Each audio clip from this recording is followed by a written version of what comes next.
On the morning of July 1st, 2018, a 79-year-old senior citizen named Gurucharan Singh, who lived in Burari, was getting ready for his usual morning walk. He left his house and, while walking, reached the local grocery store in the neighborhood. The store normally opened at exactly 6 a.m. every day, but something felt different that morning. Milk and bread deliveries had already arrived, but since the shutter was closed, everything lay outside the shop. The shop belonged to the Chundawat family who lived in that neighborhood. Gurucharan Singh had been their neighbor for the last 22 years. And for years, someone from the Chundawat family would open the shop every morning at 6 a.m. without fail. One of the family members even used to join Gurucharan Singh for his morning walk daily. But that day, that person didn't show up. He didn't pick up the phone either. Feeling suspicious, Gurucharan Singh walked toward the Chundawat house. The main gate was open. As soon as he stepped inside, he saw something that froze him in shock. Within minutes, people from the neighborhood gathered in a huge crowd outside the house. Police officers pushed through the crowd to reach the doorway. When the door was opened, what the police and neighbors saw left everyone stunned. All the members of the Chundawat family were dead.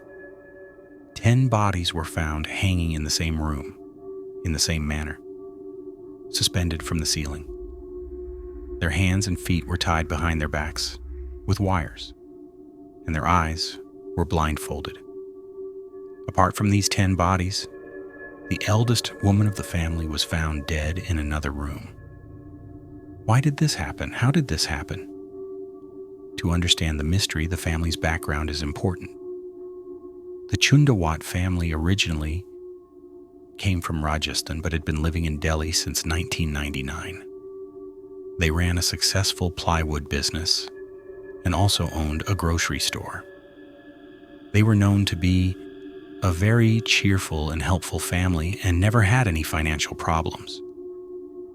The eldest member was 75-year-old Narayani Devi. She had 2 sons, Bhuvanesh and Lalit, married to Savita and Tina. Narayani Devi's husband had died in 2007 due to a lung-related illness, and that time had been extremely difficult for the family. She also had a daughter named Pratibha. Pratibha's daughter was Priyanka. Bhuvanesh's daughters were Neetu and Menka, and his son was Dhruv. Lalit had a son named Shivam. 3 generations of this family had been living under the same roof for 22 years. And one day, suddenly, the entire family was found dead in their home.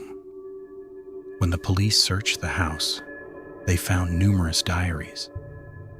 These diaries contained instructions for certain rituals that the family had been following for nearly 10 years. Some of the writings hinted at the presence of an unknown supernatural force. But where did all this begin? As police questioned neighbors, it became clear that everything revolved around Lalit Chundawat. Lalit, 45, was the most social and friendly family member. But in 2004, after a small accident, Lalit suffered such a shock that he almost stopped speaking. After his father's death in 2007, Lalit's behavior began to change drastically. During the last rites ceremony of his father, during a religious reading that lasted 10 days, one night Lalit suddenly stood up and began chanting Om very loudly, exactly the way his late father used to do. When a neighbor asked him what was happening, Lalit said that his deceased father had appeared in his dream and told him he would return soon. From that day onward, every night at 9 p.m., the family began doing devotional singing at home. By 9:30 p.m., all the family members would start saying, It's time for Daddy to come. Police later discovered from Lalit's phone that he was deeply interested in ghosts, spirits, and paranormal topics. He watched paranormal shows daily on the internet and often visited graveyards. As the daily prayer sessions continued, the family's lifestyle completely changed. Alcohol and non-vegetarian food were banned. Everyone became strictly vegetarian. The entire family began following the routines and instructions written in the diaries. One particular diary had a chilling instruction. After hanging themselves, a supernatural force would enter the house and save them, granting them moksha, liberation. Moksha in Hinduism refers to freedom from the cycle of birth and death if one leads a righteous and spiritual life. The diaries clearly detailed what each family member must do 6 days before the final act, and exactly how they must hang themselves from the ceiling on the last night. The death should occur between 12 a.m. and 1 a.m. on either Thursday or Sunday. A final note read, "When the earth will shake and the sky will crack open, I will come to save you." But the most disturbing part, many people claimed that the handwriting in the diaries didn't match Lalit's handwriting at all. So who had been writing those instructions for 10 years? Was it their father, Bhopal Singh, who had already died in 2007? CCTV footage showed that on the night of the incident, the children and women of the family were seen bringing stools and wires from the shop into the house. Those same stools and wires were used to hang themselves, following the diary instructions. So did they already know they were going to die?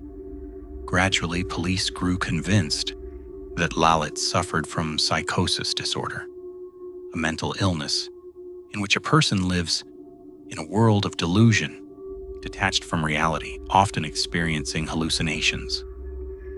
Police believed the entire Chundawat family was suffering from shared psychosis, where close-knit members begin believing the delusions of one mentally ill person. But many people completely reject this theory. Almost every question about the incident remains a mystery, a terrifying story that shook the entire city of Delhi. What do you think happened that night in Burari?